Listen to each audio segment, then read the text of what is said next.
Hello সবাইকে, তো welcome to my mini blog. তো আজকে আবার তোমাদের সাথে শেয়ার করতে চলে এসেছি আমার নেলসের কাজের একটা ভিডিও। তো আমার বাড়িতে একটা বোনু এসেছিল নেলস করতে।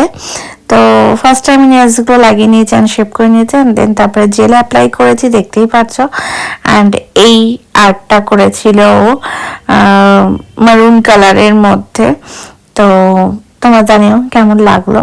তো তারপরে আমি আর যাদের একটু ঘুরতে বেরিয়ে পড়েছিলাম, অনেক দিন পরে বিকেল টাইমটায় বেরিয়েছিলাম। তো এত সুন্দর লাগছিল বিকেল বেলাটা বেরিয়ে, আর সূর্যটা জাস্ট অস্ত যাচ্ছিল, দারুণ লাগছিল। তো এইবার ছিল একটু ঘুরতেও বেরিয়েছিলাম। তো আমরা বাইক রাইড করতে করতে কাঁচরাপাড়া ছাড়িয়ে আমরা ঈশ্বরগুপ্ত সেতুর ওখানে চলে গেছিলাম, মানে মগরার ওদিকে। তো ওই গঙ্গাটার ওপরে একটা ব্রিজ আছে, তো এখানে দাঁড়িয়েছিলাম। এত সুন্দর হাওয়া আসছিল আর এত ভাল লাগছিল, সবাইকে দাঁড়িয়ে দাঁড়িয়ে ফটো ফটো সব তুলছিল। তো তারপরে আমরা চা টা খেয়ে বাড়ি চলে আসি। তো আজকে অবধি